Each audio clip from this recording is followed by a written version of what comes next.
காத்திலே காய். Hi hello friends, welcome to Akshayamal channel. நம்ம இன்றைக்கி இந்த பிளாக்ல என்ன பார்க்க போகிறோம் அப்படின்னா, ஒரு பட்டாணியை வச்சு ஒரு குருமா மாதிரி பண்ணலாம் அப்படின்னு நான் பண்ண போகிறேன். அதோட ரிவ்யூவும் உங்கள்கிட்ட காட்ட போகிறேன். வாங்க வீடியோக்குள்ளே போகலாம்.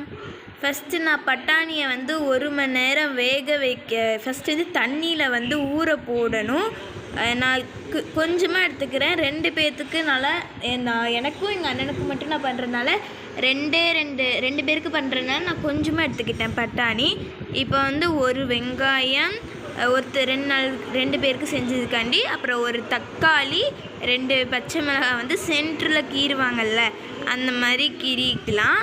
இப்போ இதை அங்கே போய் வச்சுட்டு, இப்போ நான் பட்டாணியை அதாவது பாயில் பண்ண போகிறேன்.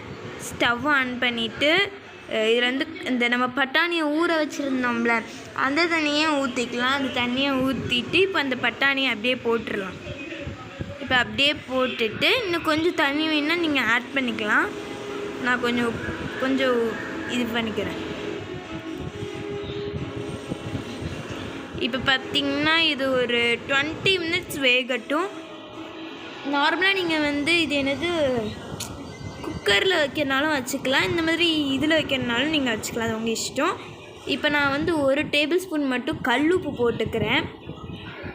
கல்லுப்பு போட்டு ஒரு மிக்ஸ் பண்ணி விட்டுட்டோன்னா அவ்வளோதான். இந்த 20 மினிட்ஸ்க்கு அப்படியே இருக்கட்டும். இப்போ அடுத்து பார்த்திங்கன்னா இந்த சைடு ஸ்டவ்வில் அடுப்பில் இதை வச்சுக்கிட்டு கொஞ்சமாக எண்ணெய் ஊற்றி கடுகு மட்டும் கொஞ்சமாக போட்டு 2 பச்சை மிளகாய் எடுத்து வச்சுருந்தேன், அதுவும் வெங்காயமும் போட்டிருக்கேன். இப்போ எல்லாத்தையும் நான் வதக்கிக்கலாம்.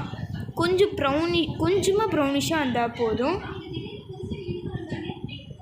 நல்லா இது பண்ணிக்கலாம். இந்த மாதிரி பிரிஞ்சு வர மாதிரி இது பண்ணிக்கோங்க.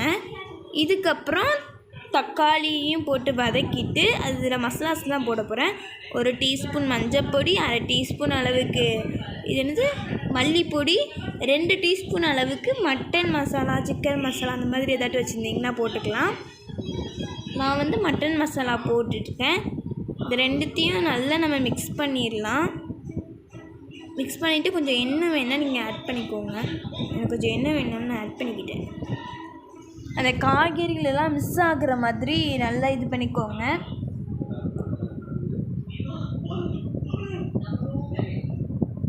தண்ணி நம்ம இந்த பட்டாணியை ஊற வச்சுருந்தோம்ல அந்த தண்ணியை இதில் நம்ம ஆட் பண்ணிக்கலாம். உங்களுக்கு தேவையான அளவுக்கு நீங்கள் ஆட் பண்ணிக்கோங்க. நான் கொஞ்சமாக ஆட் பண்ணிக்கிட்டேன்.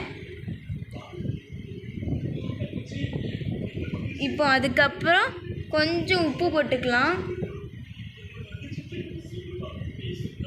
உங்களுக்கு தேவையான அளவுக்கு நீங்கள் உப்பு போட்டுக்கலாம். உப்பு போட்டுட்டு நல்லா மிக்ஸ் பண்ணிடலாம். இதுக்கப்புறம் இன்னும் கொஞ்சம் தண்ணி வேணாலும் நீங்கள் ஆட் பண்ணிக்கலாம். நான் கொஞ்சம் கட்டியாக தான் ஆக்க போகிறேன், நிறைய தண்ணி கொடுத்துட்டாலும் ஒன்றும் பரவாயில்ல. இப்போ இதில் நம்ம பாயில் பண்ணி வச்சதை அரைச்சி எடுத்துக்கலாம், இந்த பட்டாணியை மட்டும் தனியாக.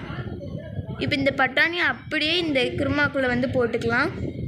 போட்டு ஒரு மிக்ஸ் பண்ணி விட்டுட்டு ஒரு 20 மினிட்ஸ் இந்த மாதிரி பாயிலேஷன்லேயே வச்சுக்கலாம். 20 மினிட்ஸ் இல்லைனாலும் ஒரு 15 மினிட்ஸ் ஆட்டம் வச்சுக்கோங்க. அது நல்லா வந்தது. ஆனால் அதை அவங்கள்ட்ட காமிக்க பிக் எடுக்கலாம் மறந்துட்டேன். இப்போ அவ்வளோதான். இந்த வீடியோ பிடிச்சிருந்தா லைக் பண்ணுங்கள், ஷேர் பண்ணுங்கள், கமெண்ட் பண்ணுங்கள். பாய்.